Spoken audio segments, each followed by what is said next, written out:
what up, people? Welcome back to another episode of GarageMediaJunkies. We have Chris back. Yeah. I know you're having an orgasm right now. Why? Don't blame you. It's just that voice. But yeah, I think I'm going to need to start thinking twice what I said because now we're on YouTube. And they're like, flag, you know? Oh, yeah. I mean, so far none of the videos being flagged, but you never know. All it takes is just one person being like, don't like you guys. No. Yeah, if you don't like us, just go away. Nobody's asking you to stay, really. Please stay. I mean, as soon as you hear the first episode, you know what you're signing on. So. It's been 77 episodes Yeah. of all these crap. So, yeah, if you're still here at 77, then thank you. And continue to not hit that flag button. Yeah. So, go and check the 76. I have a guest, Mike Padua, really cool guy, film photographer. It was so funny how I met this guy through the film community. If you don't know, I shoot film. I know. Yeah, you can call me hipster if you want. Doesn't bother me. The fact that I shoot film makes me more smart than you probably, but no. But anyways, Coming out strong, man. Yeah, We're not even 2 minutes into this. It's just been a long time since we're done. No, I met him through the community. I found like he has a company called Shoot Film Co. You can go on the website just like that, type it, and he has a lot of cool photography swag, pins and sweaters and these cool designs. It's not like just give me money. Like he actually. Yeah, because sometimes you see some like accessories and shit like that, and it's so crap. Like, why am I gonna spend my money when I can tell you don't even put any effort? Yeah. But these guys do cool designs. It has one where Frankenstein and it says "Film is alive" or something, and it's pretty cool. You know? Okay. All right. There's something Don't glow give in the props. dark, and yeah. So even if you're not a photographer, I think a few of you may be interested on buying some of this. Yeah. Just design wise. Yeah. It's kind of like when people buy Metallica shirt. Oh, look at the logo! It's so cool. And You they know, don't even yeah. care about even the band. But I don't judge. They did a great job with the logo. Then Yeah, I mean, I guess you've taken it from a different perspective. I'm on the opposite end where I'm like, you don't listen to the band, you cannot wear the shirt, man. Ooh. It's like those kids that, freaking wear a Nirvana shirt. And I'm like, that's a nice Nirvana shirt. And they're like, what's Nirvana? It's a new drug, man. No, yeah. And I guess it just goes to with like, know what you're wearing. Yeah, I guess. But I mean, we're free. So even if we don't like it, I don't blame them. We're free, but we still drive on the right side of the road. Sort of. I guess. Yeah. Depends on what part of the world you're on, Chris. No, but, go in and check it out. The funny part of all this is we, sort of contact through the film community, but then he told me, like, I planned to invite him. So I know it's going to take this is a little intro that's taking too long, but just some context. It's been at least 2 weeks since we recorded last time. Or I mean, you. Yeah. It's been a very long time. Yeah. So last week I went to a film gathering with a lot of people, and there was like 100 people that shoot film. Oh dang! In San Clemente, there's a lab called the Dark Room Lab, and they put together this event. It was like $30 or something. It was cheap. It's not one of those events that want to rip you off. Yeah. And there's not a lot of those. As you know, film, like, it's so weird. Somebody use film these days. You have phones. Oh yeah. You have these things, and like everything's so easy. But I like the hard route Of actually shooting on real film, having it developed. Everything in my house, I do it by myself, and Dang. the whole process, and it's really fulfilling. I enjoy it, but some money involved. I mean, it's not cheap. That's all I'm gonna say. It's not super expensive, but I mean, just considering one roll of film is like the cheapest. On the bottom level, it's like probably $5, and you have 36 pictures. I mean, there's some money involved. Right, and I mean, I guess you could say too that used to just be the norm. And I guess when everybody was buying it up like hotcakes, because I remember my parents using actual film in their crappier cameras, but still needing like that film roll. Yes.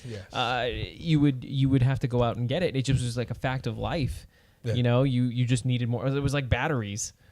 There you go. Yeah. I complain about battery prices, but I mean, if we ever moved away to like actual, like everything we had was like a cell phone. Sorry, my picture. Everything was like a cell phone battery where it was just easily rechargeable. I can assure you'd have the same reaction with people being like, "Oh, but I like the batteries. I like having something to change in and out." But battery prices would go up because nobody's buying them. Same thing with film prices. Yeah, they're. I mean, that $5 is the lowest, and now this week, like Fujifilm, which is a big. Not just film, like a camera manufacturer, they have big business.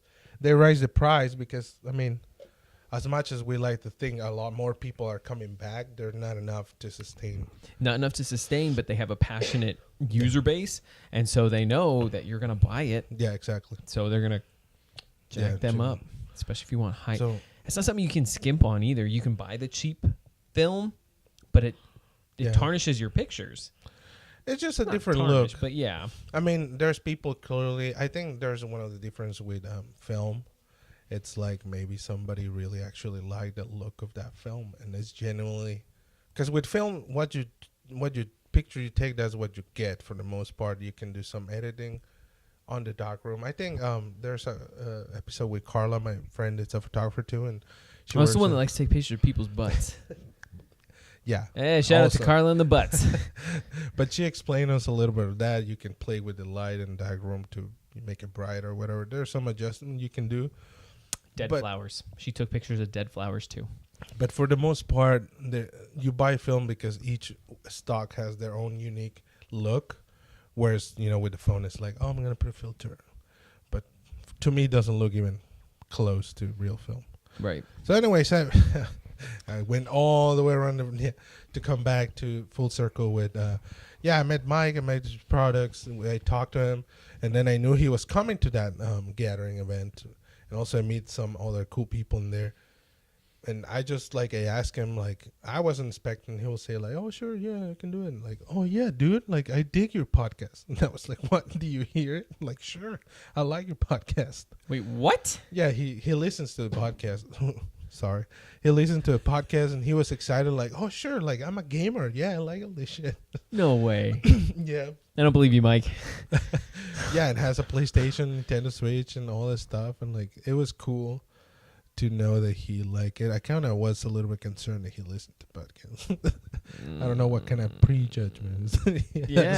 No, but he was cool. He was cool. Sure, we went to his hotel room and we did a podcast and everything. So it was there already. Yeah, and all the platforms, Yeah, and it has a cool insight because also another layer for the guests. I always try to bring guests, they're creatives, but somehow they work in the industry and all these topics that we talk. So he worked as a BTS photographer, behind the scenes photographer for big movie productions. Oh, Jesus. Which, until I asked him or I knew through him that actually that's a position.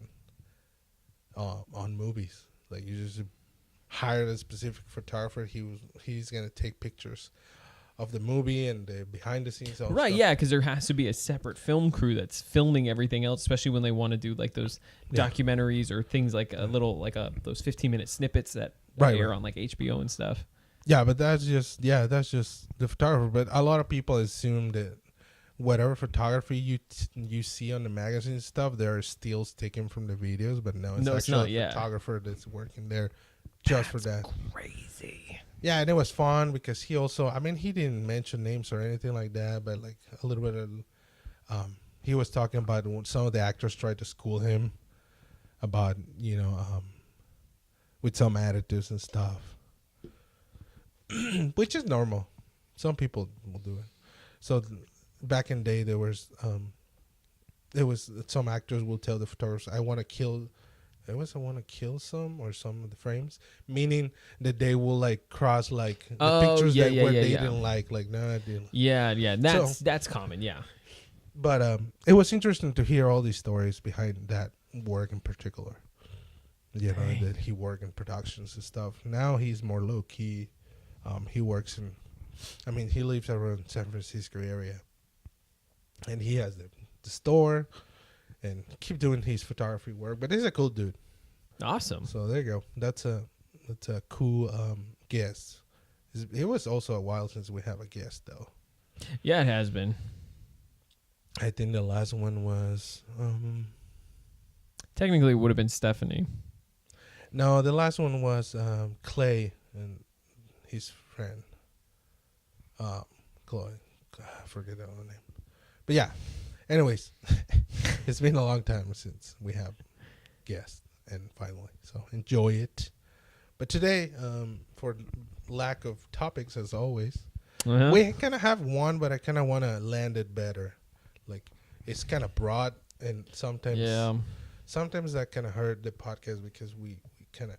It's not that we're not prepared. It's just so broad that you can't touch every part of the topic. It's hard to tackle the entire thing. So waiting too is always good too, especially if something else does shake down from it. Then you can attack that portion. But the good news is there's been a lot of news in the entertainment world, and one of the big ones. Since I'm pretty sure if you're watching this podcast, you're for the most part excited the way we're excited about. The final season of Game of Thrones. Game of Thrones. They finally dropped a teaser trailer. It's like a teaser, right? It was a full-on trailer. They had a teaser trailer a few months ago where it like showed like a few of the Starks in Winterfell, like in the crypts and stuff, and it had like the fog creeping in. That was the teaser trailer. This was a full-blown, I think it was like a minute and a half trailer of what's happening. So again, if you haven't seen it, please go see it. We're obviously going to talk about it, but you said you hadn't seen it. Well, I see it before we jump in. Oh, real fast. Good. I feel like my nipples tingle a little bit. Well, that's always the best. What do you think? Fresh. What do you think about the whole thing? Okay, so as you all know, I have. By the way, we're not a sponsor at all. So no, but Coke, feel free to sponsor. I don't think they're interested. But anyways. Okay, so as you know, I have like deep rooted fears and reservations about this new season. What I saw from the trailer puts a little bit of faith in the fact that I'm like, okay, what I see is relevant to the plot. I don't feel like what they showed was a lot of like weird side plots, the weird factions coming back around. What I feared was that they were going to try and have like this subplot of somebody else claiming to be the son of Rhaegar Targaryen and Lyanna Stark. Sort of like Deus Machina effect or something like that. So like I was worried we would get derailed, but it looks like we're going full steam ahead, straight to Winterfell. Dragons are in Winterfell. We are having Cersei coming to grips with the fact that she's alone. Yeah. These things are coming, like the shot with her like tearing up a bit. I'm like, I'm wondering what happened. And then somebody pointed out too, she's drinking wine. Yeah. Now, if you all remember, it's been about 2 years. Last we heard of Cersei, she's pregnant. Yeah. So why is she drinking wine? Right. So maybe she figured out she lost the kid, or she lost Jaime officially because Jaime says he's going to be fighting for the living. Right.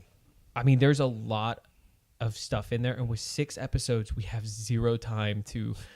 My favorite word for this is faff about, just faffing about of just doing nothing. So we have no wasting time. 6 episodes at an hour and a half to hour 45 minutes each to 2 hours. Wow! It better be packed. Oh, it's gonna be. I mean, so far from what I've seen, I'm in the same boat with you. It's just. There's no bullshit. It's like this is what this is what we showed you last time. We're moving forward. There's tons of armies and everybody's just getting ready. Yes. And it's going to be build up and then like boom. What I'm glad too in the trailer was it didn't give anything away. Everybody in the trailer is exactly where they were last time. I last saw them minus Dany and Jon. But clearly, we know that they were already heading to Winterfell after the wall fell. Other than that, everybody is exactly where they need to be. So whatever they really showed technically should only be in episode 1 or 2-ish. Probably. Hence, like minus a few like dialogue scenes between characters that might be peppered throughout other episodes. Yeah. I'm excited. Yeah. I think it's going to deliver. Maybe the only thing I can think in my head that it can happen is they show a little bit of, because the way that they present the trailer is almost like maybe the 1-2 episodes. They kind of wrap it up, everybody's demons that they are carrying, like finally like come to terms of like where you're at in this war, like choose where side you are, and then we're gonna go full on, because we have that initial scene with Arya. Oh, where she's like running from scared and running, and like like it kind of hints that everybody's just kind of like all the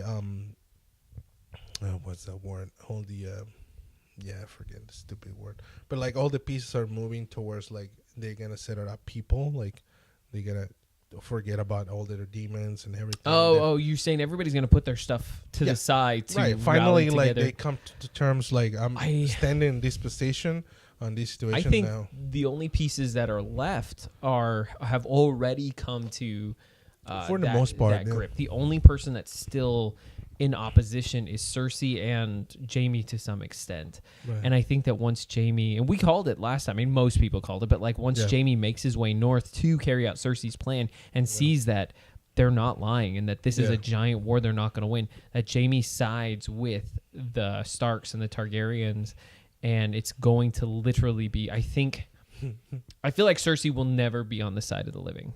I'm going to call it, I don't think she is. I think she's going to make a dickhead move and try to pincer the people we're rooting for. So like their backs are already up against a wall with the dead moving south. They're going to try moving south. Cersei's going to move north and try to absolutely just be like, no, I'm going to wipe you all out right here, right now.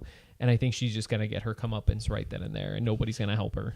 Yeah, because if it happened what we think, where Jaime left, she's hurt, and she's dangerous when she's hurt. Yeah, so she's going to make a move that's...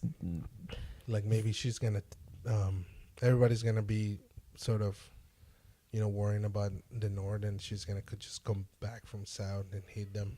Yeah. When they're, not ready for it. Yeah. And we're just going to have a huge issue. Yeah. And then I think once that resolves itself, I think we'll have a few deaths there of people that we like and love. I'm hoping for it. I mean, I'm probably not prepared, but I'm expecting that. I'm expecting it too, but I don't like... I have my list of people who are, I quote, as expendable. Like, I'm like, I like you. Yeah. But not... but you make me, if I got to switch to train tracks here on you or you, like, that's an easy choice, my friend. Like, there are those, like, I have a list. It's a short list, but I've got a list. And then everybody that I'm like, you better not touch. Now, I know that better not touch list is going to be absolutely decimated by the end. I mean, at the end of the day, it's a war. Yeah. It would be boring if like most of them survive, and at least a few key members need to die. And you know what? They made it. They made it this far. They made it this far, and most of the characters that I really have been like right there with, I'm okay if they go this season. I'll make that up in my heart right now. You can quote me on it later if I start acting like a baby. And I'm like, no. Like, I'm okay with it. We made it to the last season. They made it to the end of the story. Yeah. I'm okay if people start dying. I really hope Jon Snow die in a great fashion. I mean, he's already died. Yeah, but I guess just still I'm pissed off about that thing that he come back to life. But I think he's supposed to die because he was resurrected because he needed God or whatever. Right. And I can't be mad at that resurrection either. Side note, I can't be mad at the resurrection because they at least established that 3 seasons before that happened. They established that there's this Lord of Light that literally can bring people back from the dead. Right. So I remember when that happened, and when the lady in red birthed the shadow demon, that I looked at Caroline, I'm like, this lady's not full of shit. Like, this is real. This is real. Like, what she's talking about is real. She's full of shit, and she just throw it. Yeah, that's what I thought. Like, when she's like, the night is dark and full of terrors. Like, I was like, blah, blah, blah, blah, blah. Yeah, boom. Yeah, and then she, like, straight up was like, I'm pregnant. And I'm like, what has she got under that thing? And then she went naked and had, like, the belly. And I'm like, what is in her belly? And then the shadow thing crawled out. I'm like, this is real. Everything she's saying is real.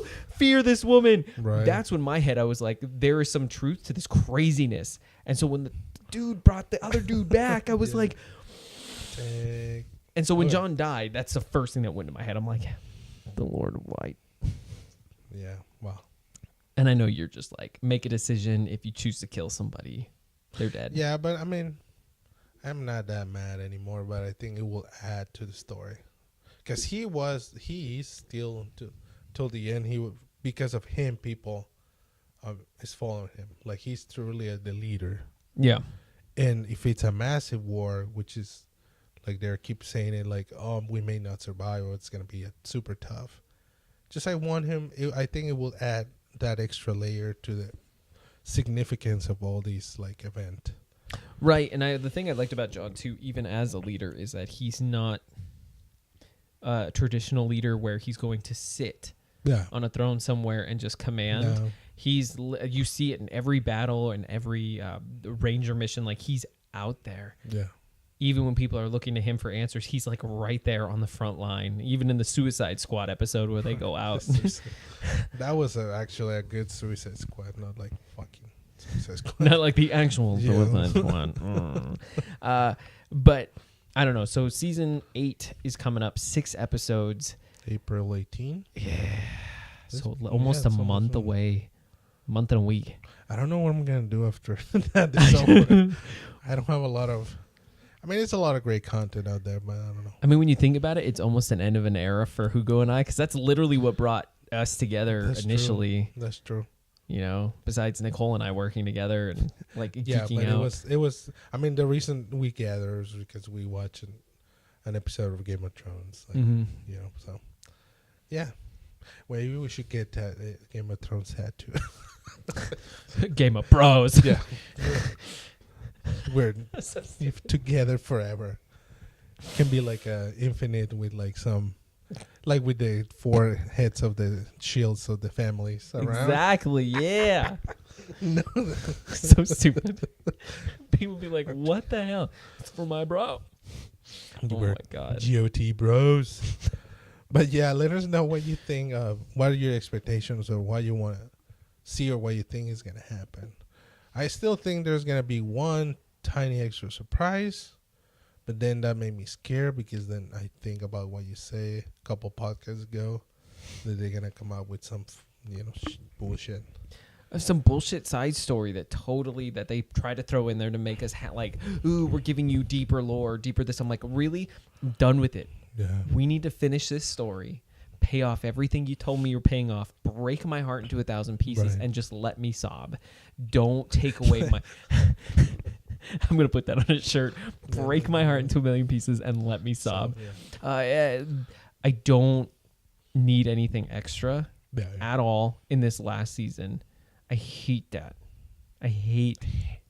It's not even a B story. I hate C stories that are just tacked on because you just need to pad the time. Or like the typical flashback. Oh, now you know what? Flashbacks with the purpose of revealing something that makes you think without like bashing you over the head with it, like our Tower of Joy scene with the reveal that his name is, John. Yeah. And then it lets you put it together that, oh my God, like that's him. That's Jon Snow. His name is Jon Targaryen or Juan Nieves. Juan. Nieves. At Barcelona. So to me, having flashbacks isn't bad, but if we have like a whole episode that's a flashback. When they start becoming a filler, it's like, no. Yeah. Or we have this weird flash sideways or something like that. Yeah. That's when I get really pissed off at shows. Right. So yeah, as long as there's no weird surprises like that and it's a very straightforward like narrative, I'm going to be happy. I just want a shit show, like blood and bones crushing and like, yeah. I want you to save this shit show for about episode 2 or 3. I think this is going to start, around 2 or... No, probably 3 or 4. If you start the shit show at episode 1 where you're starting to take away characters, I'm going to feel cheat. I know I just said call me out if I start crying about this. But like if you take them away in episode 1, like really start taking them, I'm going to be like, they weren't ready. I mean, they can start with a tiny confrontation. Yeah. But I think their big thing is going to start on 3, 4. But I mean, we don't know. We need to watch the first one and see where it's going to go with that first episode. See what happened. Again, my only other fear is that the ending is lackluster. Like we sit there and we go, "That's it." That would be even worse for me. I don't think it is either. Yeah, but it's a slightly possibility. Because look at Lost. Let's just stare at a beach for 3 minutes after everybody goes to a church and hugs. What? I don't think they're gonna. I don't think they're gonna do that either. They're gonna, allow themselves to do that. I don't think Lost would either. But Lost was kind of weird after. I think what happened with Lost is what happened with Walking Dead now. I think they went a little bit far. They should have ended a little bit before. They should have ended sooner, and then they had at least Lost can look back and say it was partially due to the writer strike screwing up. I think it was season 4. Yeah, I think so. And they were just stuck between a rock and a hard place and just made the best of it without their writing team. Yeah. And it just screwed everything up. And then they tried to catch up in 5, and then 6 they're like, we got to end it. So yeah, and it's HBO. They know they have a big responsibility. You're right.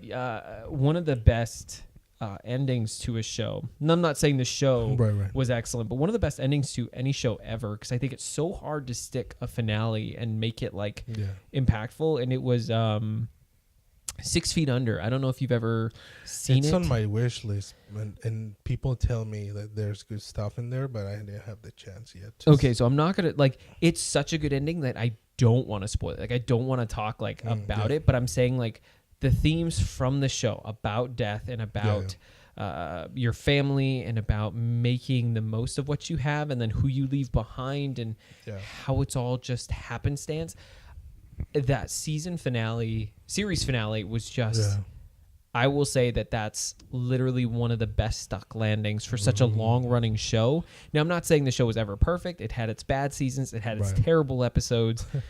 It's far from perfect, but that ending though, I remember was just I looked at Caroline and I had I hate to admit it, but I had tears just everywhere, and I'm like, oh my God, I need therapy, honey. I think we didn't watch TV for 3 days, 3 or 4 days, where it was just nothing would fill that void, right? And I wasn't even fond of this show either. I mean, I think it's 5 or 6 seasons, and we just powered through them. Yeah, but it happens.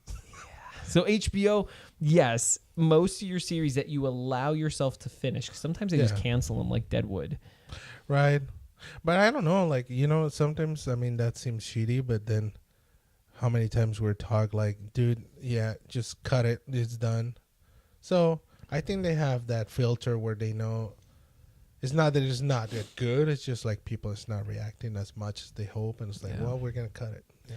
Let's put the effort in something else that... Game of Thrones, don't fail me now. You haven't failed yet. You may have wobbled a little bit and had some pacing issues, but you've got 6 episodes to get your shit together. They're gonna do it. I think they're the Lord of the Rings of TV shows. Right. At least for me. But even going into Return of the King, I'm sure a lot of people were holding their breaths knowing that it could go sideways. Maybe, but there's 7 seasons to back up their work, so you're right. You're right. Yeah, I think it's gonna be fine. I think it's gonna be. Let's not overthink. I'm gonna overthink it and just enjoy the ride. You sometimes argue so much like Nicole, she's all thinking. I'm like, I'm just gonna ride the ride. Let me sit back.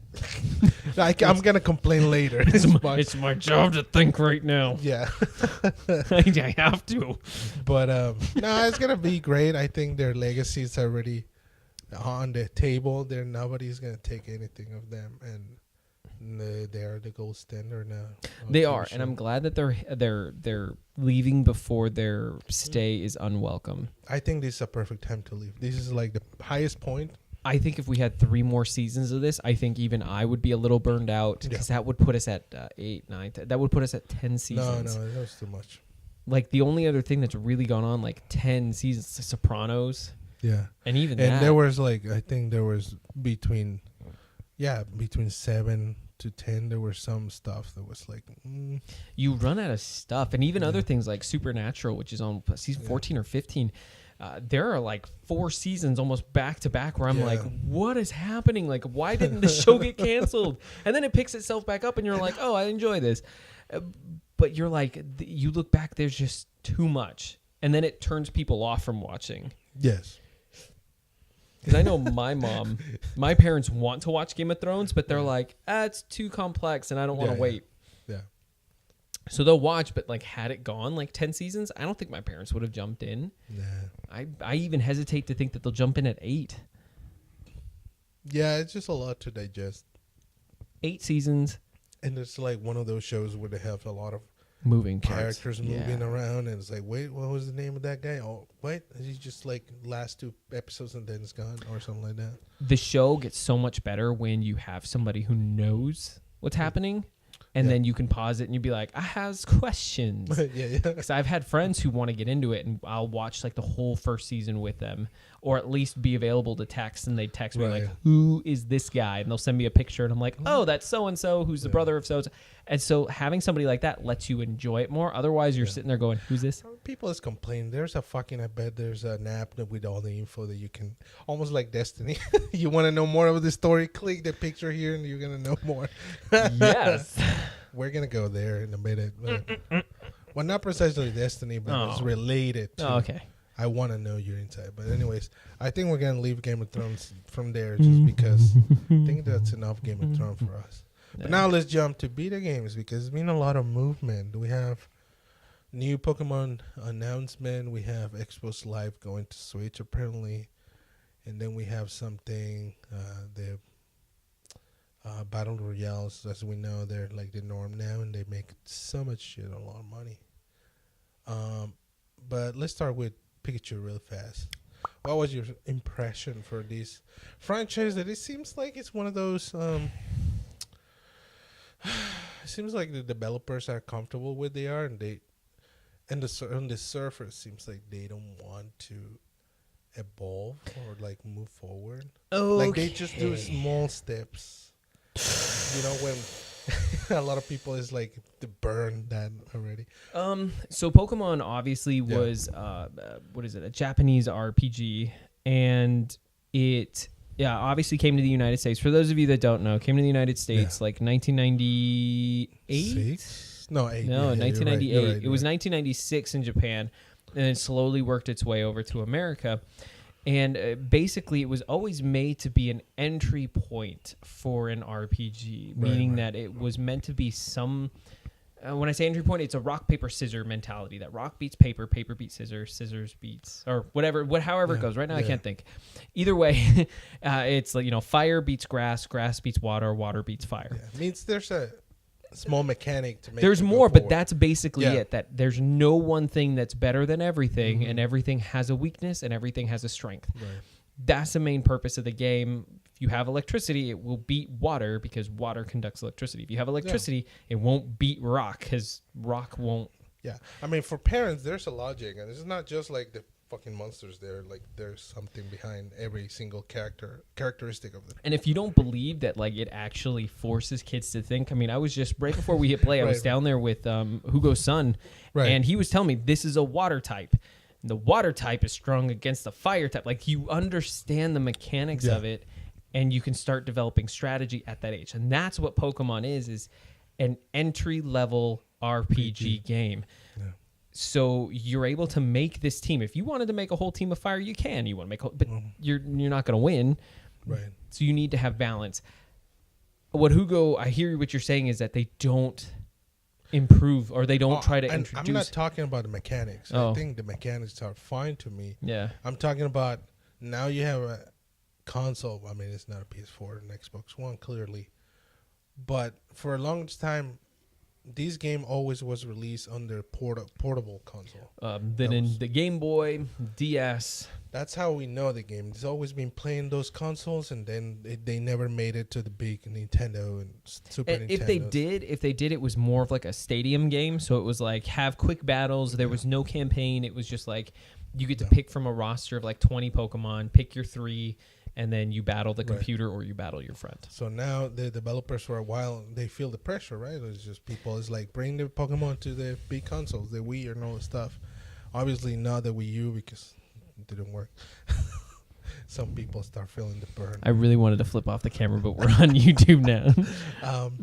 But yeah, it's like they feel they start feeling the burn of consumers. Now they're grown to like bring me more detail into the graphic part, or you know, what is it? The Game Freak, who is the publisher, along with Nintendo, had always just felt like that's where they were comfortable. It was never meant to be on that big console. Yeah. They felt like it was a game that you should take with you somewhere and go anywhere. And the Pokémon Monsters. Yeah, it stays in your pocket, which is what Pokemon stands for, Pocket Monsters.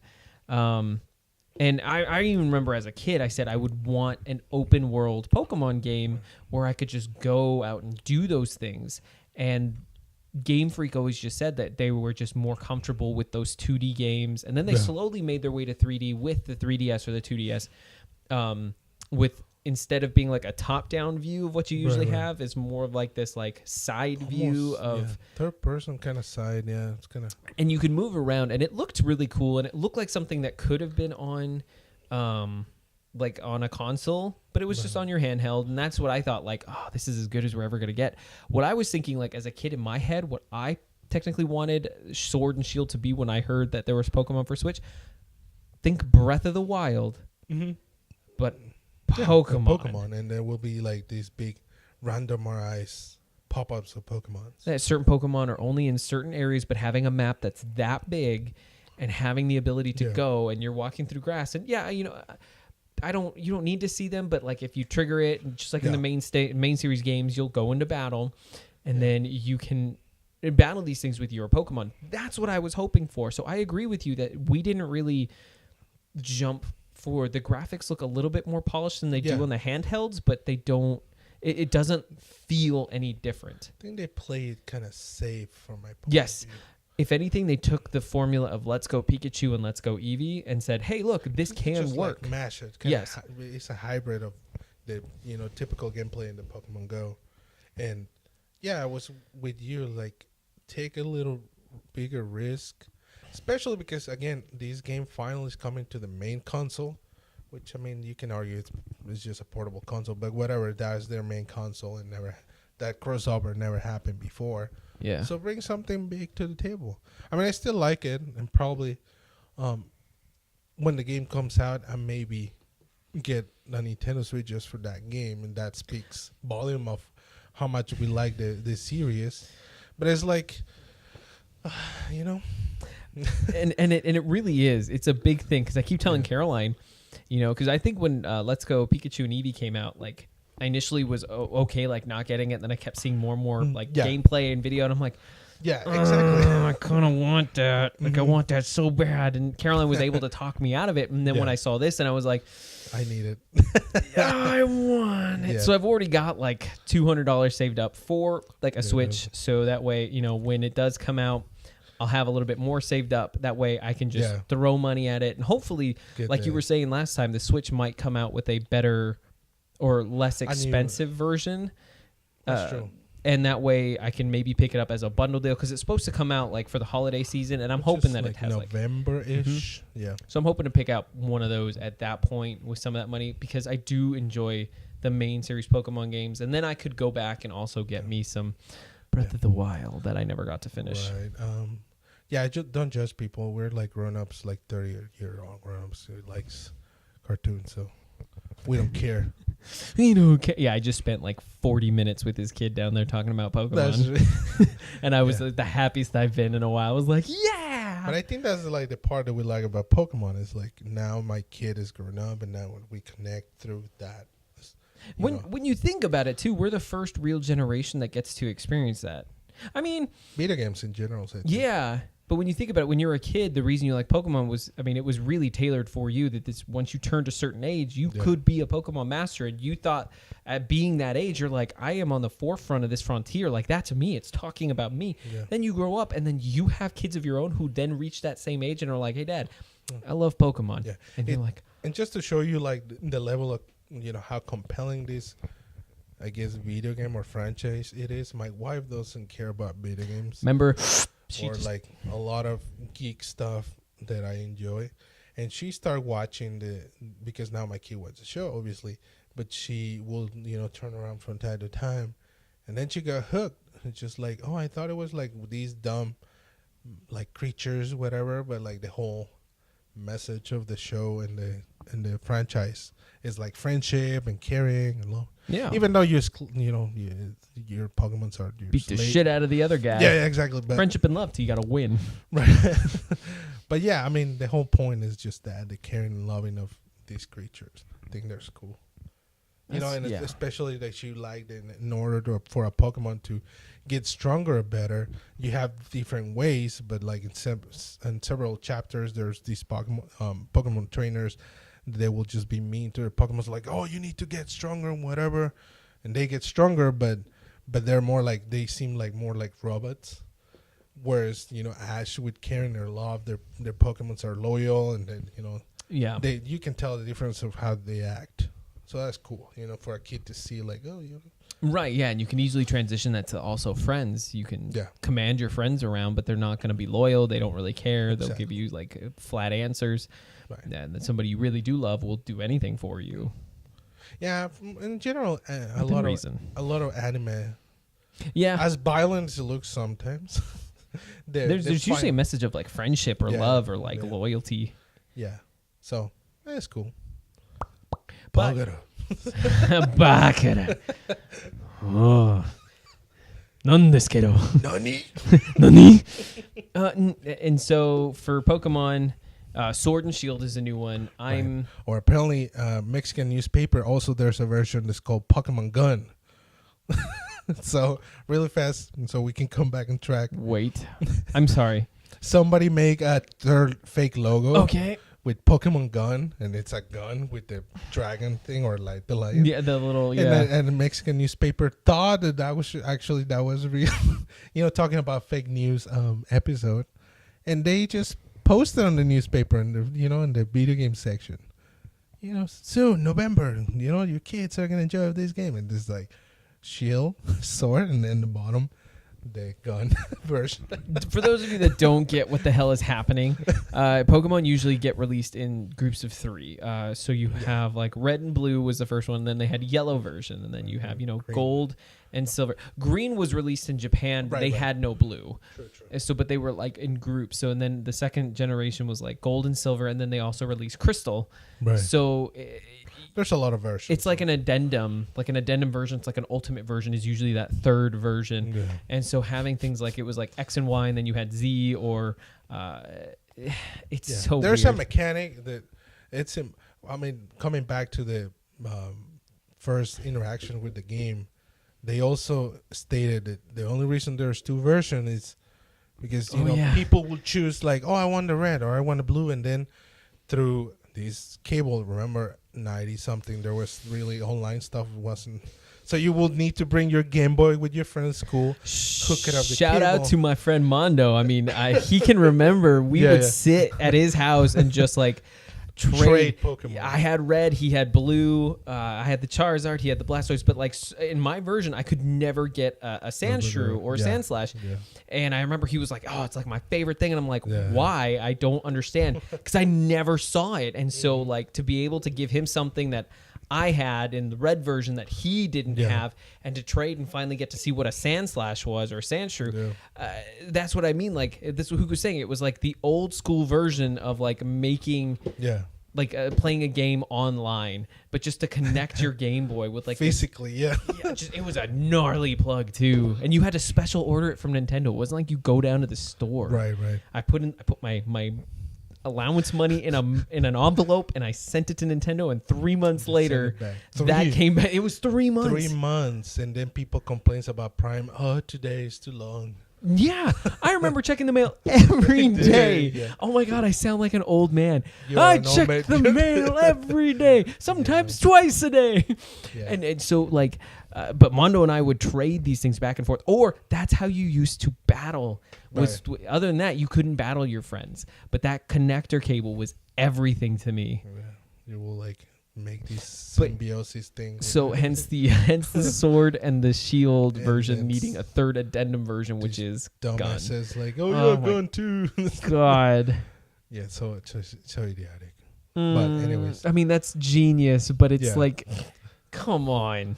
Yeah, do your research. See, that's the reason we were planning to talk about fake news episodes, but again, we're gonna to ground it out more and like have a clear view of what we're gonna talk about it. But that's one of the things, it's so easy. A fucking newspaper, just drop it out there. And this is a video game, so of course it's dumb. It's not like hurt anybody. But it can be something even worse. But like with that kind of level of journalism and not doing your job, imagine if that guy who did that article actually worked on something that was kind of important, like, politics, or something like and he heard just a misinformation of something, didn't triple check his facts, and then printed something that was slander or like terrible. Yeah. And then the entire company gets defaced. Right. Like that's awful. Yeah. But... Yeah, we're going to plan it better. Yeah. We have a certain diagram where we can, wander around the topic. But that was the Pokemon in November. Get ready for all the Pokemon fever.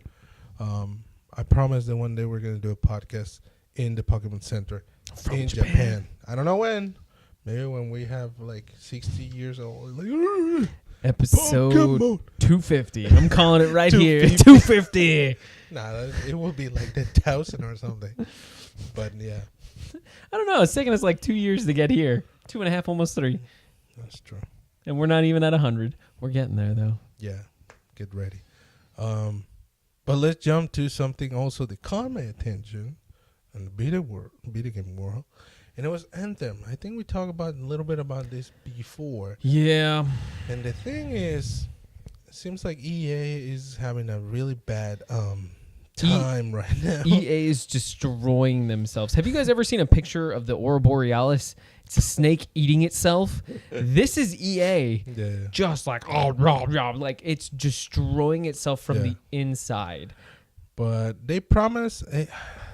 I see a parallel between Anthem and Destiny. I mean, not exactly the one, but like, again, EA come back and they're like telling you, promising you this amazing world. It's gonna be amazing. This the new awesome thing, and it seems like it's not what it seems. Granted, don't play it yet, so I'm not have the full spectrum of what it's about. But from what I can see from the gameplay and the complaints of players, is this so repetitive. There's not much going on.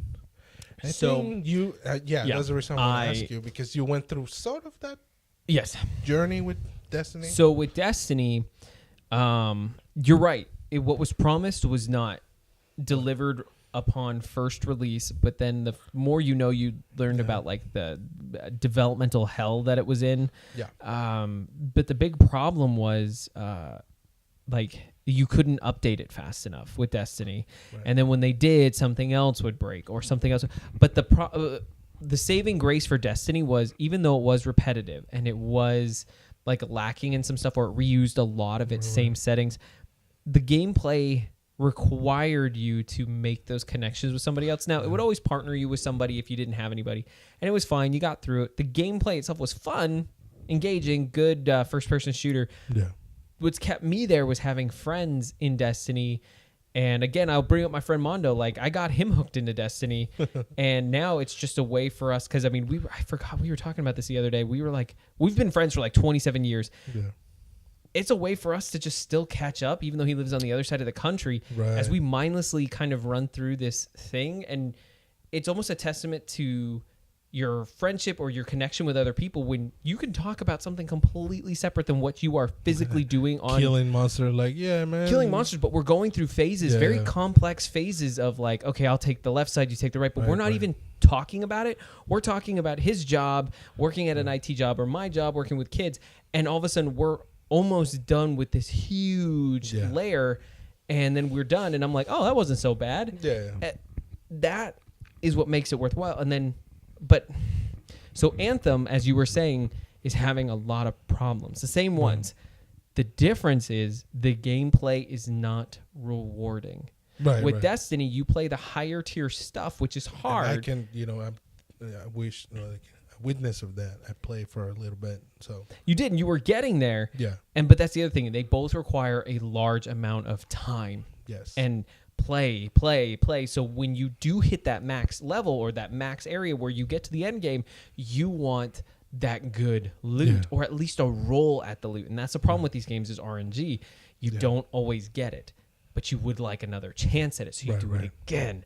With Anthem, the rolls that would come out were terrible.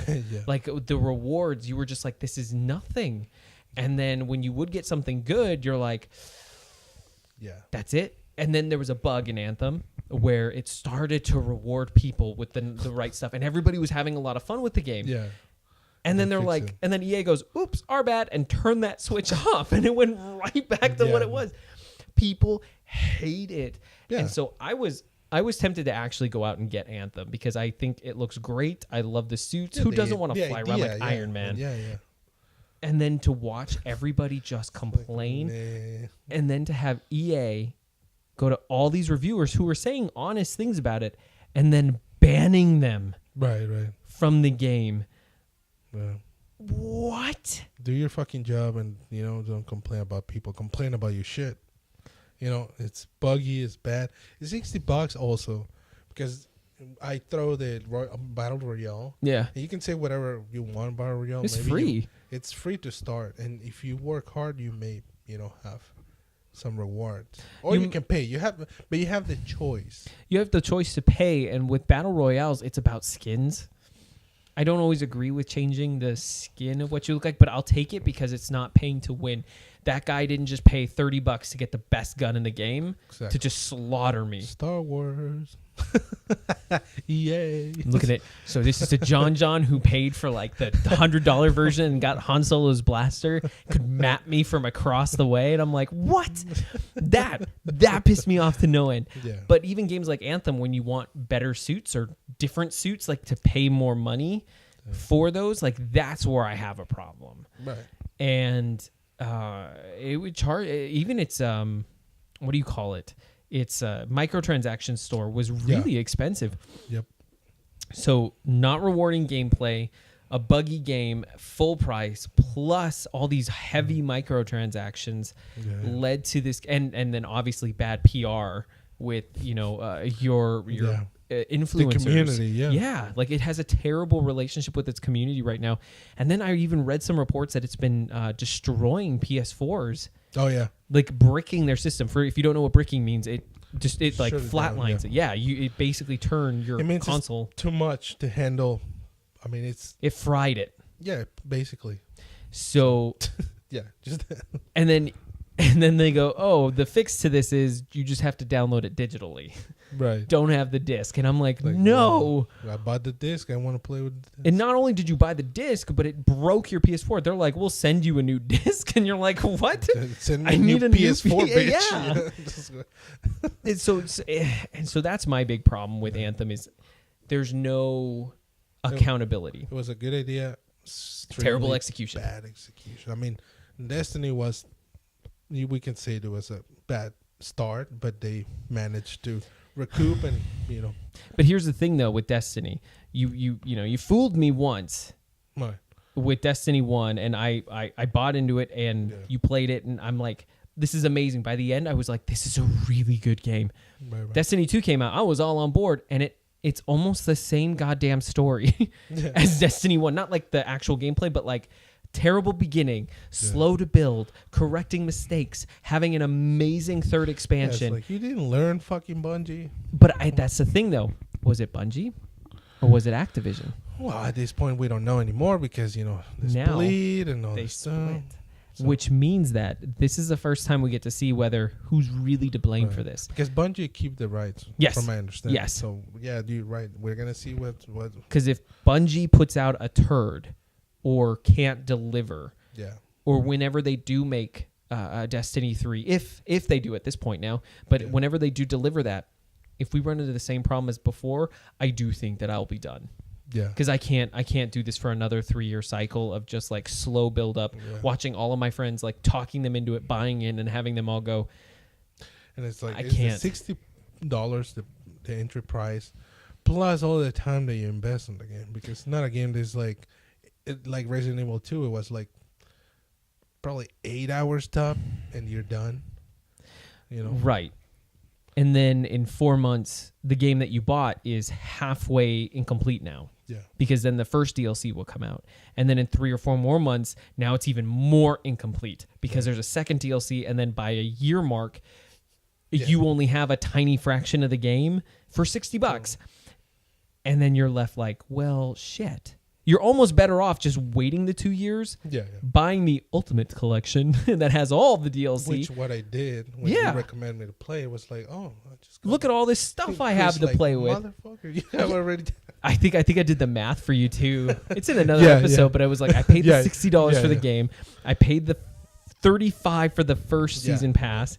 Then I paid $40 for the Taken King, $40 for Rise of Iron. Right. So it was like I was doing the math in my head. I'm like, oh my God, I paid so much money. You're like, hey, I got it for like $35. And I'm like, prick.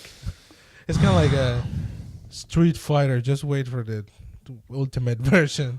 With all the DLC characters and you don't have to. Mortal Kombat 2. Yeah. Oh, man. But so that's my thing with Anthem, that they have totally ruined this new IP. Yeah. There's no, or at this point, there's no coming back. And I think, is there a point where, it's not as innovating as when Destiny came out? Now, there's been a few games that are Monster Hunter, Destiny, It's a shared world thing, Right, that you need people to build up, your stuff, but that's weird. Yeah, exactly. That's crazy right there. I'll put I'll put it in there. I'll even put it to our Facebook page. It's basically just we don't a have meme. Facebook page anymore. Oh, did you didn't know? I just deleted my Facebook account. Oh, yeah. I still get messages sometimes saying that there's like 100 and some odd people that still haven't heard from you on Garage Media Junkies. Oh, interesting. Maybe it's because you're linked to there. I think so. I think it's still alive through me. Yeah. We'll see. I'll double check. Either way, he'll input that little. It's basically Jim Halpert looking through like a window slats. If you're at the office fan, you will know. And it's because the entire time Anthem has been building up and people have been hyping it. Oh yeah, they're saying it's a Destiny killer. It's a Destiny killer. No. I'm all for something else taking that spot in my heart, but like when you just flat out say Destiny is trash, you're like, it's not as easy as you think to make this game, and that. And so when it's like it says Destiny fans when Anthem starts having problems and it's just Jim smiling through the window. That's how I felt when every time I would read a review, I'm like, it's not easy. Yeah, no, I think from my perspective is companies need to wait a little bit more for the technology, I guess, catch up, because you need to understand there's people connect online in the servers. There's a lot of shit going on graphically talking. And it's like I can just imagine how hell is just the developing of these games. Like where you focus on the graphic power, you focus on the storytelling, you focus on the mechanics of the game. And then what do you do when the publisher goes to your writing team and says, no, we don't like this story so far, scrap it. Wipe it. What happens is all that work that your designers, your cinematographers have to scrap everything and start over. That's literally what happened to Destiny, and that's what started happening to Anthem in the middle of development. Yeah. You just can't do that. Yeah, I mean, it just... Uncle Kojima just came and say like, oh, I'm a little bit, behind. It's like, no shit. It's like, but, at least, it will be worth it if at the end he delivers what he expected. And I guess it goes true for games as well as movies. Oh, yeah. Movies too. When producers start taking a bigger role where it takes the control away from the actual filmmaker. Yeah. So the directors, the cinematographers, your DPs, when the producer goes, no, I would like this to happen in the story. And you're like, that's the writer's job. Yeah. When the producers start saying, or the executives start saying that they know better, that's when you see like these passion projects start to like implode. Yeah, I mean, there's probably a few producers that they have the knowledge and they're smart. That's when you say like, okay, I'm gonna listen to you. Seems like a smart, but they're like a handful of them. Right, but then again, that goes along with like they know how to toe the line. They know how to ride that line of being like, I know a bad call when I see one, and then I'm gonna trust you because you're the best at what you do, and that's why I hired you. Yeah. and I think ego gets in the way a lot. Like one of the worst times, not worst, but like the most well-known is Spider-Man 3. You have Sam Raimi, who's a really good director and writer for horror and indie films. The second one was great. The second movie was now, great. he was making that third one to be a wonderful follow-up to that. But what happened was Avi Arad, somebody at Sony was just like, nah, I want Venom, and I want this, and I want this. And because he thought he knew what fans wanted. He thought, let's throw everything. Yeah. Right. And so with that kind of pressure and the guy signing your checks, you can only say no and push back to so much before you realize that you're going to lose it. And so you just agree to it and try to make it work. So then you come back to the producer's office and like, you forgot a couple zeros in my check because after days my career is going to be shit. So you better pay me more. But again, but the prime example too is when he started working on 4 and they started doing the same shit again, he just basically said, I'm done. I'm not doing this again. I'm so unhappy with how the third one turned out. Yeah. And he's one of the smartest directors to just be like, I'm out of here. Yeah. And the actors were not normally like other actors and just stayed on. They said, if he walks, we walk. And all the actors for Spider-Man walk, which is why we never got Spider-Man 4. Yeah, and we got. I hear a lot of rumors out there. It was going to have Vulture and Black Cat. That sounds terrible. Vulture and Black Cat. Vulture was going to be played by, what is that? Who's that actor? He was in Bird Box. John. Bird Box? Malkovich.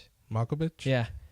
Malkovich was Vulture? Yeah, it was going to be Vulture, and Anne Hathaway was going to be Black Cat. I mean, I could see Anne Hathaway, but yeah. And then she just went afterwards. After that drop, she went to do Black Cat. Not Black Cat.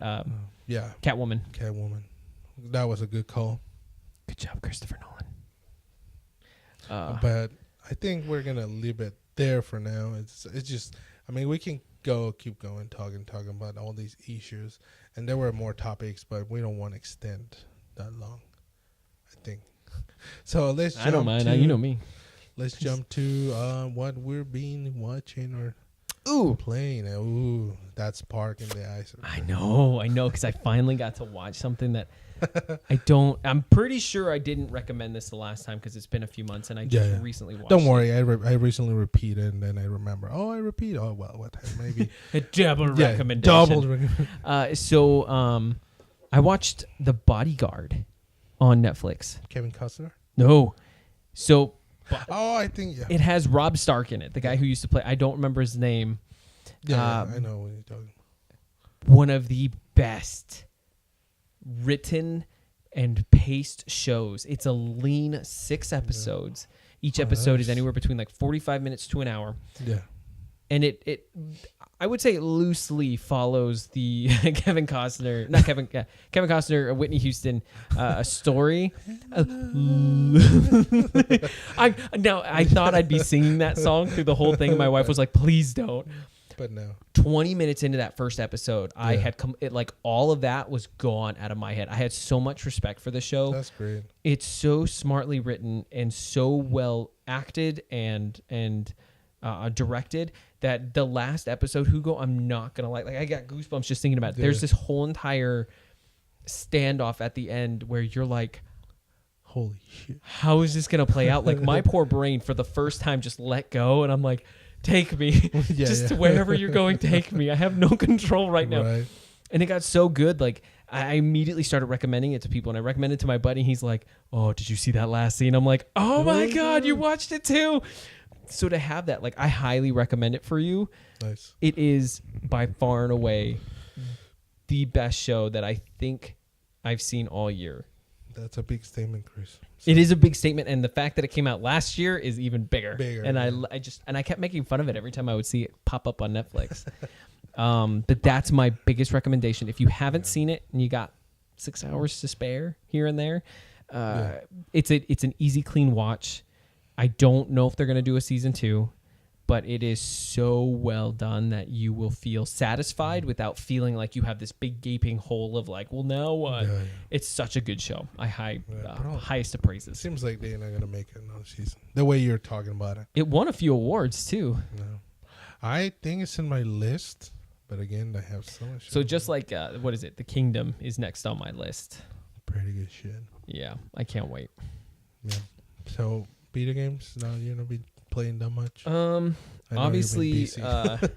Obviously, Destiny 2 has come out with some nice DLC right now that I'm into, but I mean, nobody wants to hear me talk anymore about that. So I picked up Kingdom Hearts 3. Oh, nice. Recently, because I'm a huge Kingdom Hearts fan. I've been waiting for this third one to come out. I never played any of the portable ones. My brother did. Shout out to Eric. He's going to tell you need to play the portable ones. I remember... No. God, I remember him playing them, and I would ask him, because I remember when I played 2, I'm like, who the hell is this chick? Right. And he was like, oh, that's Naminé, that's this person, and he would kind of explain it, and halfway through explaining, he goes, yeah, this is really confusing to explain, and it's almost not worth it. Yeah. You know what? She just erases memories, that's all you have to know. So for the same one thing here, like, you start the game, and it kind of just, new characters are there, and you're like, wait, who? Yeah. Okay, you just gave me some weird clip note. All right. Moving on. Don't care. Yeah, pretty much. I only came for the Disney and Final Fantasy references. I have some reservations about it. Yeah. I don't know if you've ever played them. I never feel interested, to be honest. The whole Disney. I was the same way, though. In high school, I was like, I'm like, this is dumb. When I played it, I was like, this is the most awesome thing I've ever experienced in my life. I guess it was one of those things that I was late to jump in, and then like, I don't care. See, I was about 2 years late to the first one. No, I was really no, but like, you know, some of my friends will play it, and then it seems okay, but then I never jump in. Would I recommend you to jump in at number 3? I'm gonna go ahead and say no. Yeah. And here's why. Back on the PS2, you only had so much graphical power. Yeah. And so when enemies would spawn, you'd only get so many, but like the whole world hadn't filled out. You could see things in the distance, but like if you played PS2, you remember what those graphics look like. At the time, cutting edge. From now, looking back, you're like... It's just like the Resident Evil 2. Yeah. Kinda, it's like, whoa, I never noticed there was a big gap. But like there's a giant gap that your brain just fills in. Yeah. Now, like you would play, and the worlds, if I went back now, I would feel like the worlds are empty, is what I would explain in Kingdom Hearts 1 and 2. The worlds feel empty. Even though there's stuff for you to do, it's static. Yes. And so I thought with Kingdom Hearts 3, it would kind of catch up to where we are. Yeah. I'm not going to lie, Hugo, other than just like graphically, everything looks really polished. There's blades of grass and stuff, and the worlds still feel empty. Like, only certain enemies spawn in certain areas. They're just... Interesting. Like the Toy Story world, I thought I was going to love, and it was 3 levels of a mall, and it was over. Like, and it's a very small mall, and everything felt empty. And then the combat... How do I put this? The combat gives me too many options. Not that it's not complex. It's if I'm too close to Donald and I hit the button... like Donald will give me a command saying like, let's do some fireworks. Awesome. I love that. But if I get too close to Goofy and do that, he's like, throw me with the shield. If I get 3 hits in a row, I can change my weapon with that same button to a second weapon, like a new weapon. Yeah. And I can get more combos and then make it explode and do all this stuff. Same button. If I hit an enemy that's highlighted, I get a Disney attraction and can ride the pirate ship or the teacups. Same button. If I want to summon something from my Keyblade, same button. So do you know that you can actually have all those things activate at the same time? Like, boom, boom, boom, boom, boom, boom, boom, and you're like, no. Like, I want this one. Like, I want my sword. I want to activate the extender. But I hit it, and now I'm on the teapots. I'm like spinning around. And you only have so much time for each one, so they're all dropping at different rates, and you're like, well... whatever. And it's a giant spectacle of shit. Like, I mean, it looks pretty. Don't get me wrong. It looks pretty. It's just... all this stuff is happening on screen, and half the time I can't control it. And then when I'm done, I'm like, back to smacking. So I feel like this is one of those series that has lost... the heat from the iron, like the iron's gone cold. It has no place in the current genre or the current console generation. Gotcha. Which breaks my heart to say. This should have come out on the 360 or the PS3, and we should have been done with this about 5 to 6 years ago. It took a long time, but that's what I'm saying. You know, it's like it's just taking so long time. It seems like it's not a bad game. It just didn't live to the hype, I guess. No, at least for you. No, I mean, I'm gonna finish it. Yeah. But right now I'm a little heartbroken that it's not meeting those expectations. And when you say like, oh, but how could it ever? I mean, that second one came out in like 2004, 2005. So this has been like 14 years that we've waited for number 3. What other game has done that to its core fan base? I don't think there's any real game out there that has waited that long between installments of a main series. Maybe Final Fantasy VII remake or something. But no, but because we got Final Fantasy VIII. And then we got Final Fantasy IX. I know we've been waiting a long time for Final Fantasy remake, the 7 one, but you know the continuing line is right that we're losing it. Yeah, it's getting further and further away to the point where whatever engine they're using is completely outdated by now. Kingdom Hearts 3. Oh well, that's that's a great end cap. What about you? What's your recommendation? Mine just I finished True Detective 3, the 3rd season. How was that? Lovely. I enjoy it. They went back to that first season 5. How would you rank them in seasons? Still number 1. Number 1 is still right there on top. Second one is slightly behind, not too far away. The second one, I still enjoyed it, but I understand why people didn't like it that much. I think time passing, they will like appreciate it more, kind of like the Star Wars episode 1 to 3. Well, when you had episode 8 there. Yeah. But it was great. Marshala Ali, I think that's his name. Finally, I'm not going to say my stupid joke podcast back when they say like, hey, he's like tikka masala chicken. Yeah, exactly. Sorry, people. Sorry for existing in this world. Who was the other guy? I forget. I always forget the other actor's name.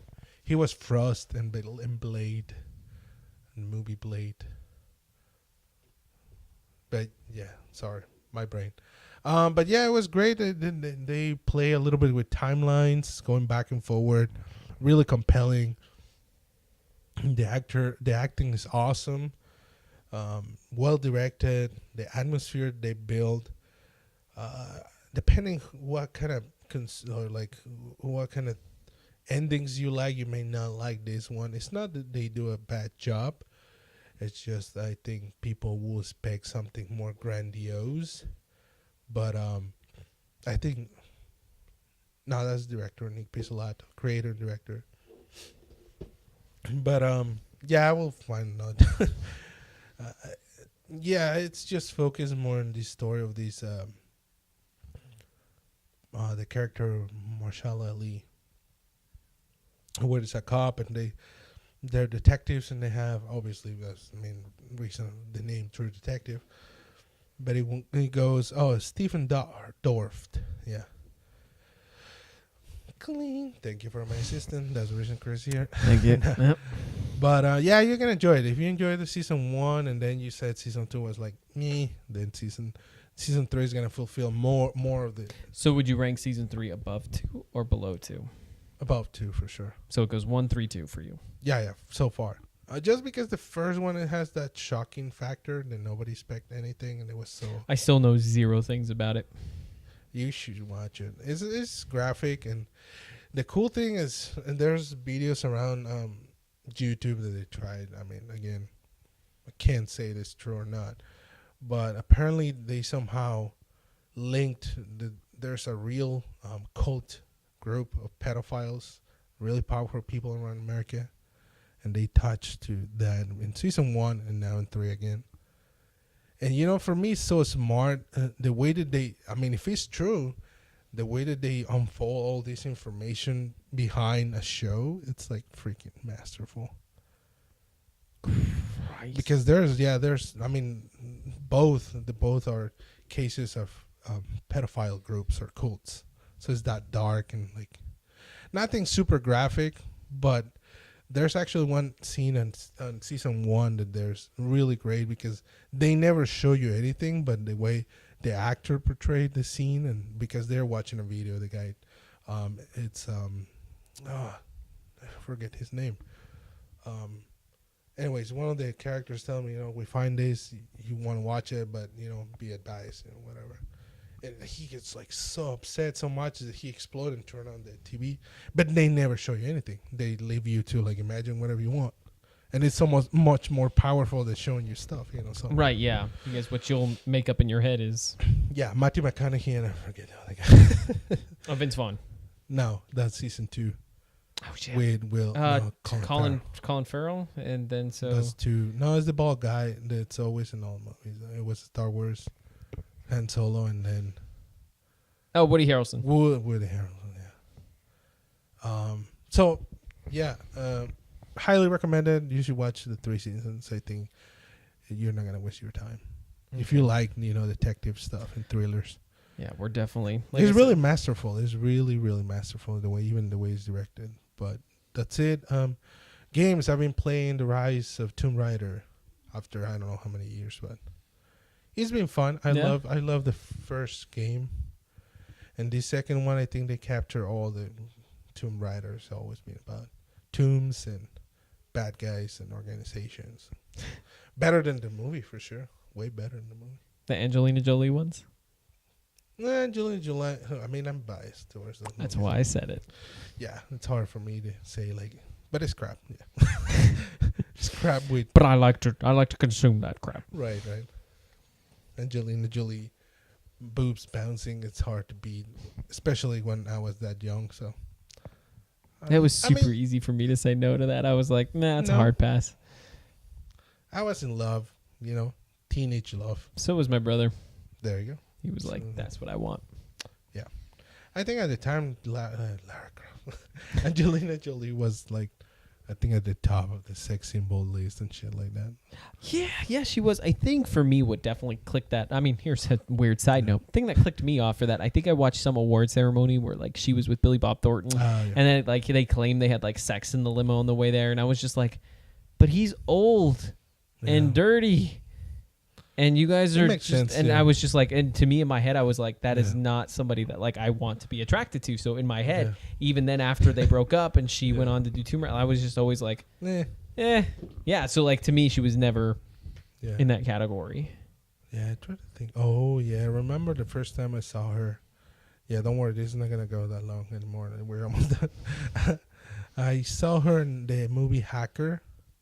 They thought like, oh yeah, she's so cool. It's like badass and rebellious, and she's kind of sexy but not sexy. You know what I mean? It's one of those girls that has that X factor, but then it's not precisely the cheerleader of the class. It's more like quiet and badass.